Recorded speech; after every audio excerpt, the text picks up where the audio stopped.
Gatsby, even though I don't want to get involved in the bootlegging industry, would you mind telling me a little about it? Oh, it's something I can tell you all about. Nick, because it's the 1920s, the 18th Amendment is in place. It says that the sale of alcohol is illegal. This is because of the fact that prior to this, alcohol was becoming a very big problem in the cities. This was because people were getting drunk and going to work, then getting drunk and going home. Literally hitting the bars every single day. Full wages would be spent at the bars, and certain women activist groups and religious groups were not taking this anymore. Because there is such a high demand for alcohol, there's a very big black market for it. A lot of alcohol came across the borders from Mexico and Canada, but I get mine right here in the USA, on the outskirts of the cities. Moonshine is the primary alcohol because of the very high content of the alcohol. It is almost 100%, and when you can't get a lot of it, people want it very strong. This amendment led to organized crime being started, and the name mafia wasn't even around until bootlegging. Did you know moonshine can make you blind? No, it's true. So, why was this law put into place specifically? Well, it was called the temperance movement, and this made people believe that alcohol was the American curse. As early as 1873, the Women's Christian Temperance Union of Ohio called for the abolition and sale of alcohol. They were soon joined by the fight by even a more powerful anti-saloon league, also known as the ASL. This was founded in 1893 also in Ohio, but later expanded to a national organization. Through speeches, advertisements, and public demonstrations at saloons and bars, Prohibition activists attempted to convince people that eliminating alcohol from society would eliminate poverty, social vices such as immoral behavior, and physical violence. How's it made? Well, this is something I can show you better than tell you.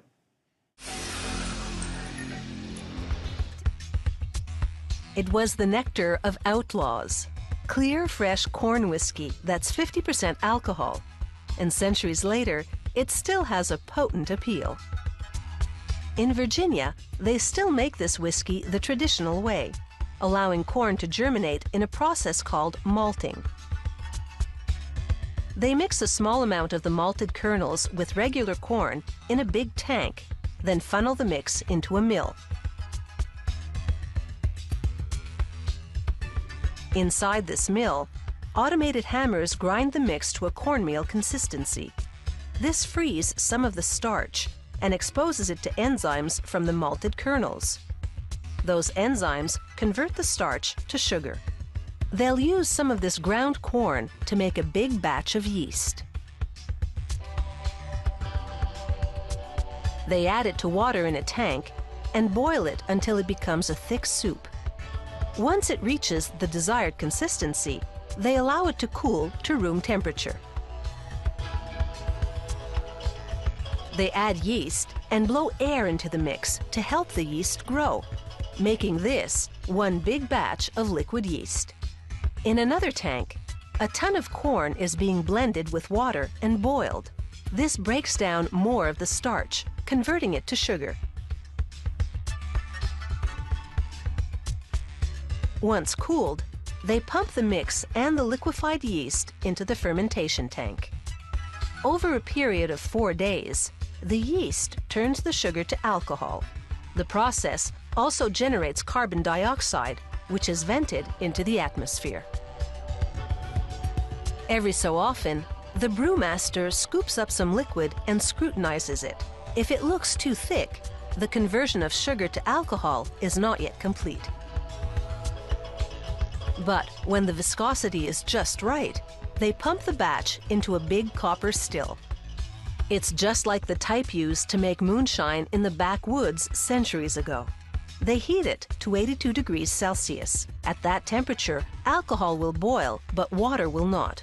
As the alcohol boils off the mix, it's recovered through a condenser. The recovered liquid is 80% alcohol. Talk about a stiff drink. So they add water to cut it down to about 50%, and then it's ready to bottle. To make a darker whiskey, They steep it with what looks like a big tea bag. It's actually wood chips wrapped in cheesecloth. The whiskey absorbs flavor and color from the wood over a period of about 2 months. They allow the whiskey to age for 2 years in a hot room. The heat causes the whiskey to expand, causing it to absorb the flavor of the wood. After the whiskey has aged, they adjust the alcohol content by adding a little water. The water is always softened and filtered to remove minerals that could affect the whiskey's taste.